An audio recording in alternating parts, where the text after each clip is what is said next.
Hello and welcome to Getting Candid with me, your girl Hellen. I'm sure you're wondering why we've been quiet. Yes, there's certain things that we're working on the show and we're hoping they come into place and we'll come back. But something special today, somebody special today, and I felt like we needed to do this interview, okay? So for those, maybe the young ones, you can be a bit lost, but for a lot of people, especially broadcasters and the previous generation, you should relate to this person I'm going to be interviewing today. I'm talking about Mr. Chella Katwishi, CJ, popularly known as CJ, the man who came up with the word that we use today, Friday in Jakarta. He worked for President Chiluba and was fired. So many stories that I want to hear from him. He's in the country and I thought, you know what, even if I am not shooting the show right now, I have to do this show because we have to do this interview. I'm doing the interview from the Titanic car wash and there's a pub and grill behind Titan's Pub and Grill. That's where we're sitting today. We'll be chilling from here and maybe, I'm told there are rooms here, I'll probably spend the night here today. But we're here today and it's a very beautiful place. You guys can come and chill here. Drinks, food, everything is on point. The service is on point. But right now, let's go on and do that interview with Chella Katwishi. Welcome back. So, you know, I'd say the show is not fully back yet, but this is a special interview that I just had to do. I couldn't miss an opportunity to chat and learn from somebody as big with so much experience and did so much for the industry in Zambia, Mr. Chella Katwishi. How are you? Helen, it's very good to see you and a very happy new year to you. Thank 2023, you. You're looking beautiful. Thank Naturally you. beautiful as always. Thank you. And no imitations, very natural production. Congratulations, I'm so proud of what you're doing. Thank you so much. The first time you called me and you were telling me about my production after Danica interview, I was so amazed. I'm like, he watches. I was just short of screaming and saying, Yeah. ah! I was just holding it back. I'm like, thank you. Yeah. But in my heart, I was screaming. The moment you cut the call, I'm telling my husband, you won't believe. And I even called my friend Judy from ZMBC. I'm like, Yeah. Judy, you know Chella? She's like, yes, I know him. I'm like, you won't believe it. He called me, he watches my Yeah. show. So I was really pleased. And thank you so much for the feedback. You're welcome. You're welcome. Thank you. Yeah. So you are here today. Yes. How long have you been in Zambia? 14 days now. Today is my 13th day. Tomorrow, no, 14 days. Today is my 14th day. So it was more like a short working visit, put it that way. Okay, how was it? It was great. Was I had a 14 good days time. enough? No, because I was last in Zambia 5 years ago, Oh, wow. and that's a long time. That's a and long you know, time. we missed out on the election. We're just watching. And yeah, so You didn't vote? I hear people are voting from the embassy. Is it true? Like, because I'm a civil servant in the country where I live, on that particular day we were not given time off to go and vote. Yeah. okay. How did you feel though? How are you feeling, you guys? Like the moods? Well, you'll be shocked to learn that the night before the elections took place, I personally picked up the phone and called President Chiluba. If you have an opportunity to speak to him, ask him, he'll tell you the truth. Okay. I spoke to him. I said, sir, you remember I was the first Zambian broadcaster to have interviewed you. I wish you all the very best. My son wanted to speak to you. So my son came on the phone and he prayed for him on the Oh, phone. wow. And the rest is history. How old is your son? He's 10 now. The time the elections were taking place, I think he was 9 then. The mood obviously was unexpected because we didn't know where it was going to go. We had divided camps in the UK, put it that way. It was quite divided. But a Yeah. lot of people were pro UPND. Yeah. Okay. Anyway, it's good that you're home. Thank Hope you. you'll be visiting more often. Yes, I will. Or definitely. we'll This see you is again home. after 5 years. No, Helen. This is home. My mom is here. My siblings are here. Some of Okay. my siblings are here. Okay. You know, others live in Australia. But this is home. Yeah, definitely. Nice. So I'm very excited to chat with you, but I just want us to take a backstory. And you are known as a broadcaster, but when I was reading your profile, and it just shows me that you were a teacher at 17 years. Yes, I was. How? My mom was in the education industry. she was a teacher for the special education. And because of that, she started, each of her children were enrolled in school quite early. Okay. So you find that I finished school quite late, age 15, 14, thereabout. Wow. So I was quite young. I mean, and that's how come I found myself being a teacher at that age. I was the youngest at the school where I was teaching. Yeah. That's Munali. No. Initially, I was at Lusaka Boys Primary School before Munali. Okay. I trained at Chipata Teachers Training College, and then I was given this class full of the bourgeoisie's children, the upper class children, you know, that were filled in that particular class, and it was a bit scary. But I told them, look guys, you're my friends, I'm just as young as you are, so they were able to relate. So we created that rapport, and in creating that rapport, I was using psychology in teaching and imparting the knowledge that I wanted them to learn. Okay. Yeah. Then when did you go to Munali Boys? After going to Nkrumah Teachers Training College and came back, then went to Munali and taught there for 3 months. And then you taught people like Kalumba. Kalumba Chikonde were taught at Lusaka Boys Primary School. Yeah? Yeah. They were taught at Lusaka Boys Primary School together with Hari Kalaba. They were in the same class. So was Tabo Kawana, Olusegun Wade, who is now one of the managers, senior managers at Zambia National Building Society. So was,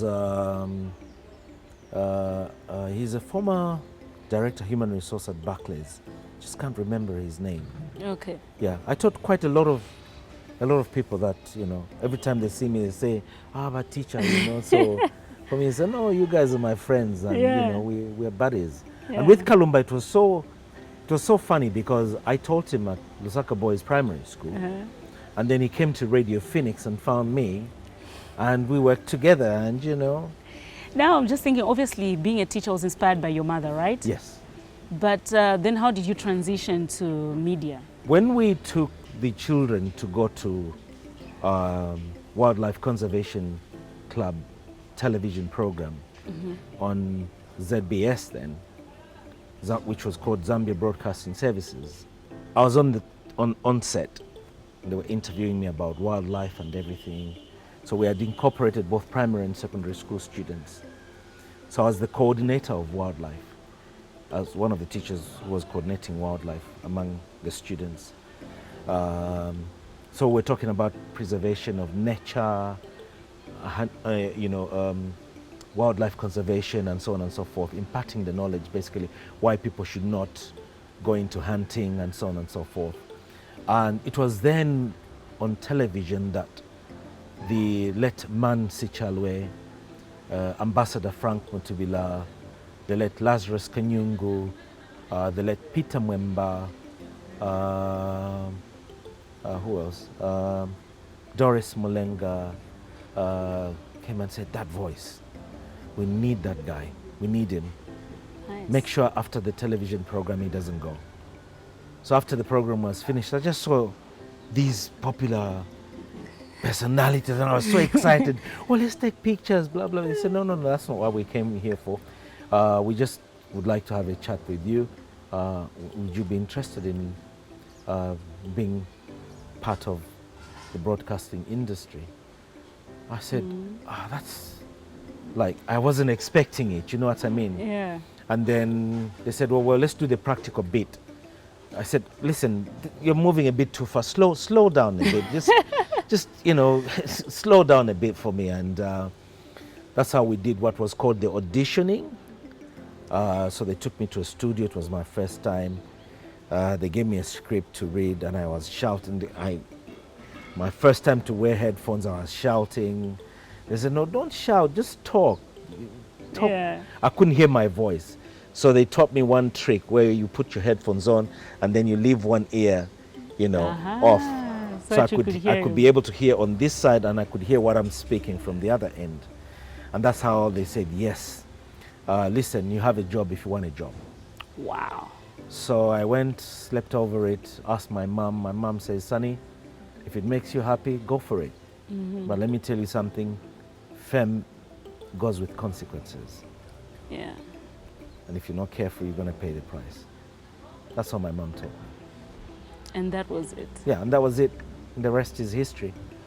So when we joined then, Zambia Broadcasting Services was transitioning from ZBS to Zambia National Broadcasting Corporation.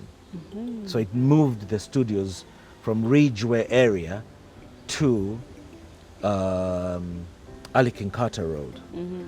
And at the time they were employing us full-time.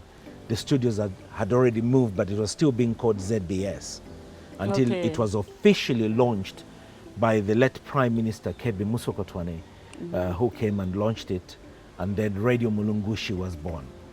And then you were on Radio Mulungushi. And then I was on Radio Mulungushi. I didn't know nada. I didn't know nothing about DJing. But you'll be shocked to learn that Francis Ndovi is the one who taught me how to DJ. And I taught him how to be master of ceremonies. Wow. Yeah. Now, oh, you helped each other. Yes, we helped each other because we're living in the same house. Francis was a club DJ in Kabwe at a place called Big Bite. Okay. So he knew the lyrics, and they kept on telling him, listen, this is not a club, you know, this is radio. And you know, so all of us had to go through the fine industry. And then so I was lucky because I had my voice, but I didn't know the technique. And Francis was teaching me the technique. And I'm grateful, forever grateful to him. And everywhere I go, whatever interview I give, Francis, thanks. Did you ever now then decide to say, okay, now I need to study something else that will go with what I'm doing now, apart from teaching? Starting something as in what? Studying, like going to school, maybe. Oh, yeah. I mean, Ambassador Frank Muntuvila called Francis and Dayo and George Mubanga. George Mubanga was in Radio 1 section, Bemba section. He called us and told us, listen, I'm experienced, I'm exposed, and you young men are very talented, but I would like of you to go back to school and learn the art of broadcasting in this particular field. So at that time, before then we were being sent to the BBC, Radio Dutch Welle in Netherlands, but those were like mere certificates, attachments, put it that way. So now at that particular time, that's how come Ambassador Mtuvila, he was director of programs then for ZNBC. And that's how come I decided, I jumped on the bandwagon and said, sir, please, by all means. And the ZNBC paid for my tuition fees to go to Mindolo Ecumenical Foundation. And I did my advanced diploma in broadcast journalism. And yeah, it was while there that the State House story was born. So now that's where I want to go, the State House story. How old were you? Because you were the youngest private secretary, right? Yes, I was. To President Chiluba. Yes, I was. How were you picked? How did you find yourself there? I was and only how old 20 were you? years. I was 20 years old. Wow. While at Mindolo Ecumenical Foundation, Africa Literature Center, falling under the umbrella of Mindolo Ecumenical Foundation, there was the third time story that was going on, in the political scenario, and President Chiluba, may he so rest in peace, he was very smart. So what he did was he started going into universities, colleges for final year students, and he was speaking to them about the policies of government and about, listen, whoever is going to be the highest at this institution, I will give him a job. So we took it like it was a joke. He hosted us for lunch, and I wasn't the highest. I was the second highest in PR and broadcasting, and I didn't see my results. The next thing I saw was a Land Rover Discovery coming to pick me up when it was time for us to close, and they drove me all the way straight to Lusaka. And who do I see? President Chiluba. In his living room, he sat down and he was looking at the paper, And he says to me, "Oh, young man," in Bemba, he was speaking in Bemba. "Well done, Mwabombe niwa Chella Katwishi. You are not the highest, but you're the second highest. And we're going to give you a job. You hear from us. Go and see the Secretary to the Cabinet, Outreach Adamson then. But there are two things I want from you. Number one, I want you to cut down on the beer. Number two, ladies. And because of that, I'm not giving you this appointment until you marry and get married." And you were 20? I was only 20. Now imagine yourself, Helen. At 20? Imagine yourself, sorry about that. Imagine yourself at 20 being told, marry. Yeah, no, that's... And my name was so big then because... You had all the ladies. Of course. I mean, they were... It was lovely. It was nice. Yeah. It was nice while it lasted. Yeah. So then I met my friend, an old friend of mine, no names mentioned.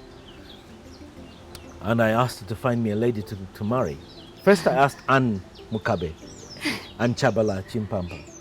I said, guys, because every lady I would date, I would ask Chabala and Anne Mukabe, "What do you think of this girl? Yeah. This chick, what do you think? Is she nice?" No, Chella, no, not this one, no. So then finally, I asked Chabala. Chabala says, "Chella, I can't help you. You know that. Your name is too big. I can't. And I don't want to see you hurt." Yeah. And the same thing was said by Anne Mukabe then. So then I asked this lady who I'd grown up with to find me one. Then she says to me, "Why are you looking for a lady to marry? I'm here. Marry me."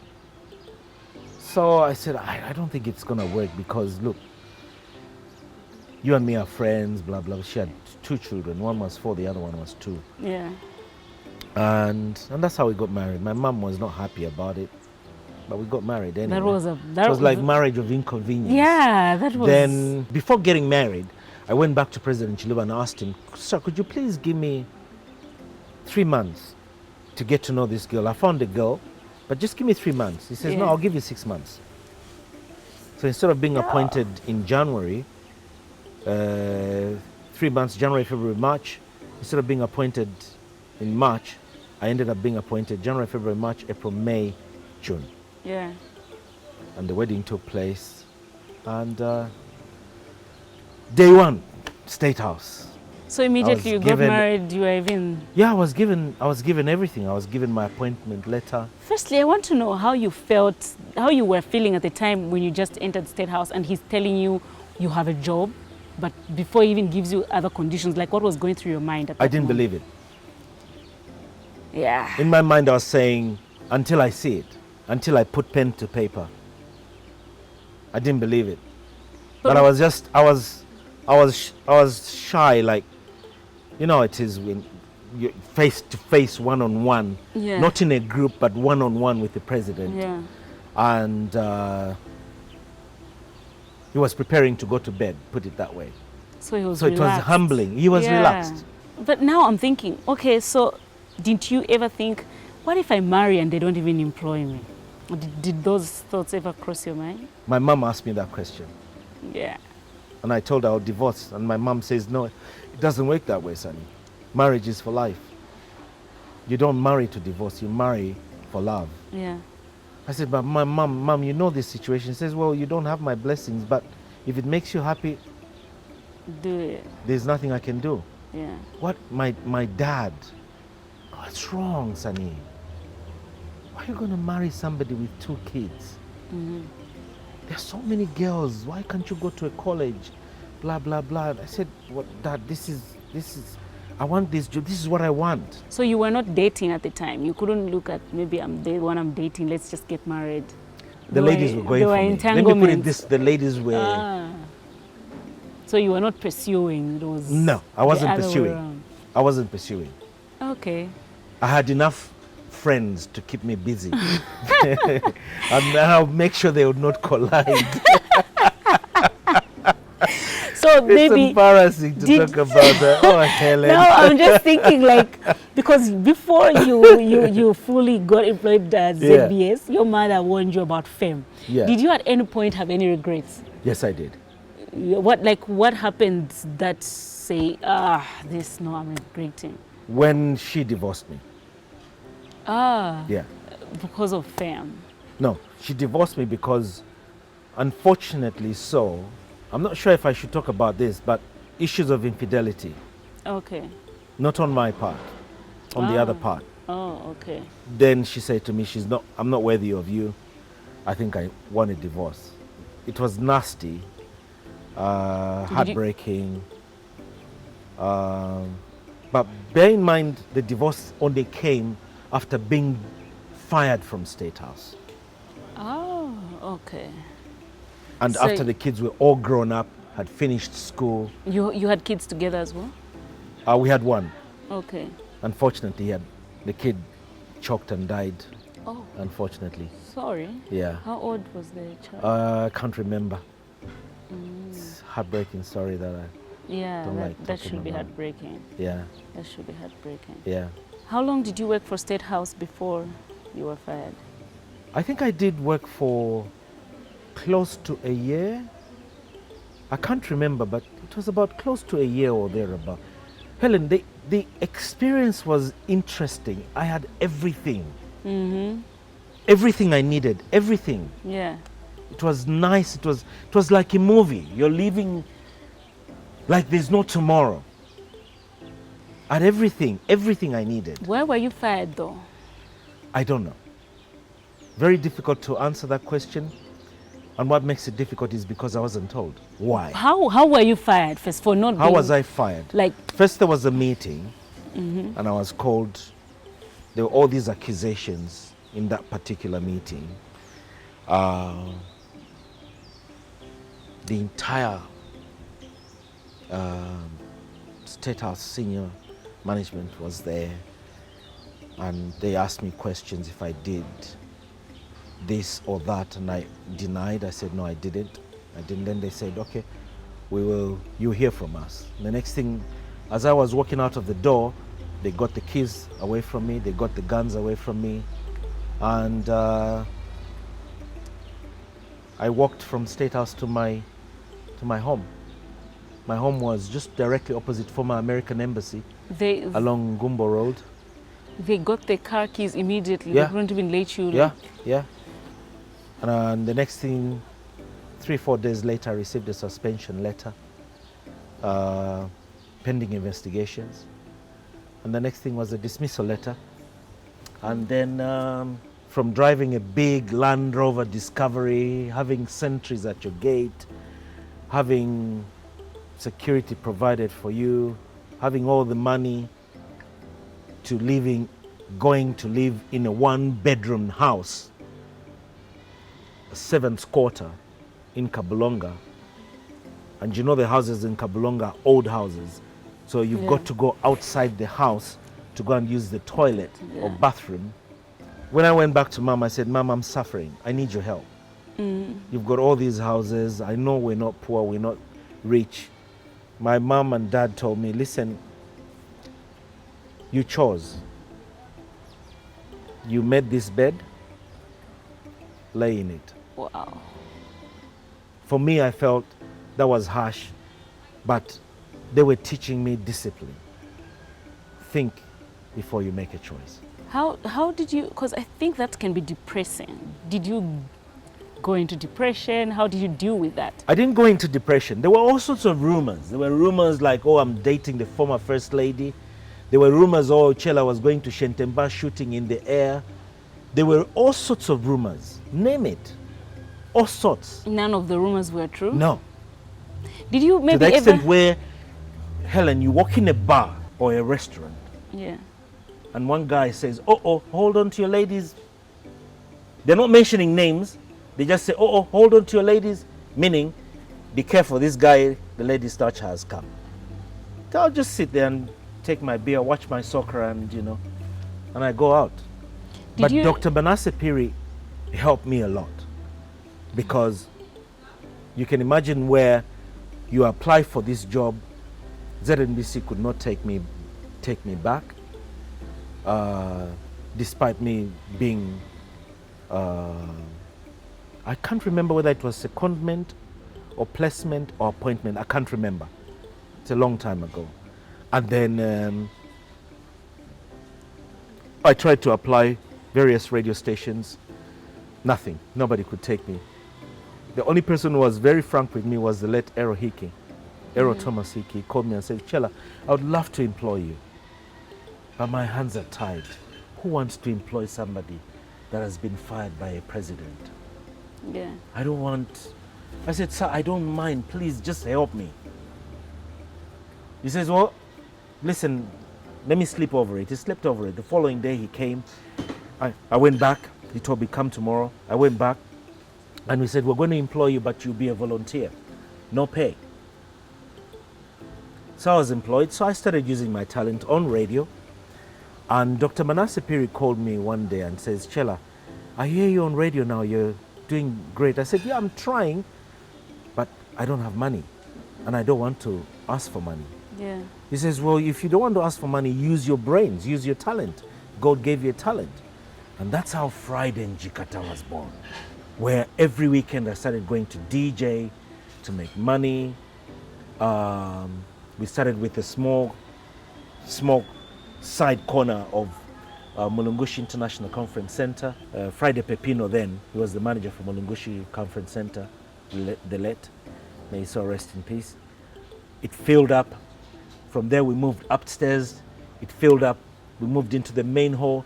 It filled up. I was the only surviving broadcaster to have filled up a DJing place like Mulungushi, the old Mulungushi Conference Center, full to capacity. But what was happening there? You were just mixing? I was just playing music and having fun with the people. So they started calling me Njikata, which means crowd puller. It's like, now Twikata watigwira. Ndiwe ulimbo iwe.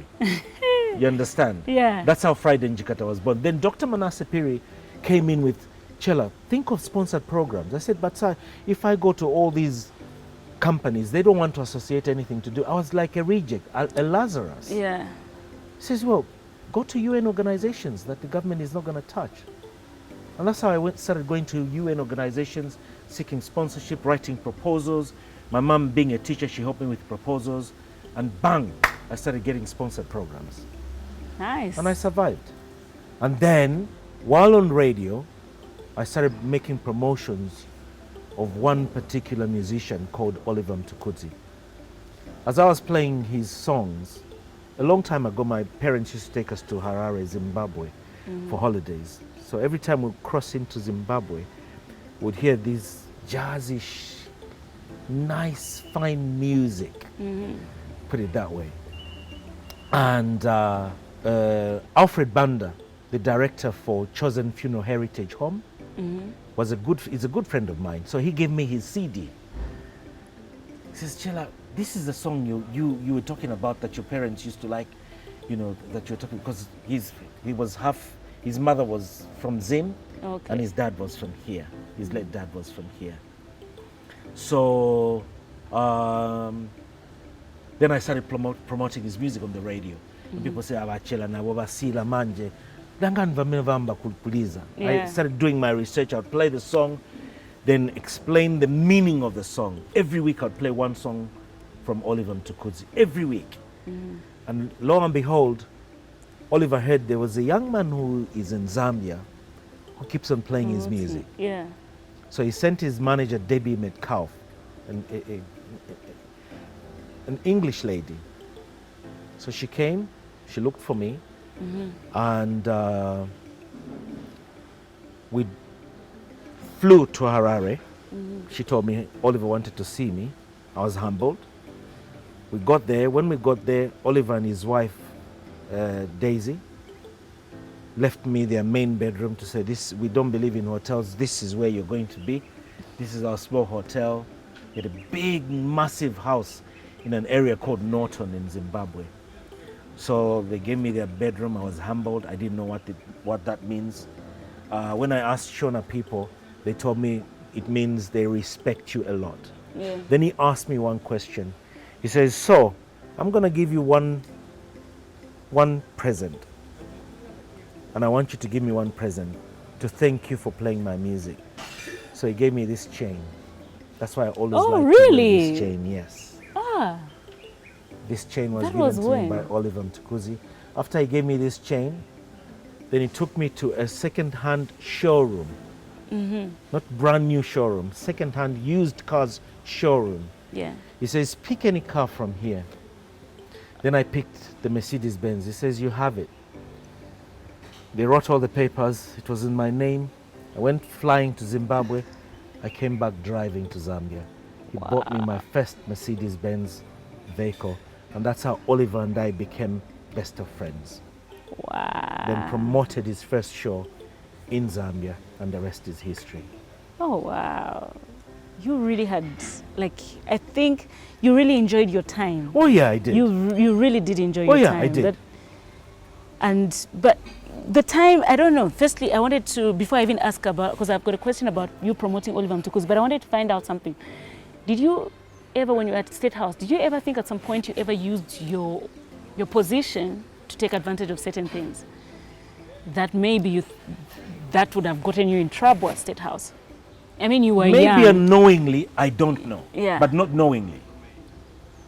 You know when you, there's a saying that people say ati ndalama zikapaka kakambidwe na kaendedwe kachinja. And you were young. Exactly. You have to put that. Exactly. Yeah. So people were the ones who were saying, oh, this guy is from State House, you know, give him food. You want to pay this? No, sir, no, don't pay. Yeah. I don't know whether you call that using your position. I don't know. No, that's different. You enter a pub or a restaurant, you're watching football, people having a drink, and you tell the barman, listen, barman, can you give all these guys whatever they're drinking, yeah, at least one round on the house? And then you leave, but don't tell them where it's coming from. Yeah. So, difficult to say whether I used my position to my advantage or to the headline that was in the Post newspaper was childish and immature presidential aide fired.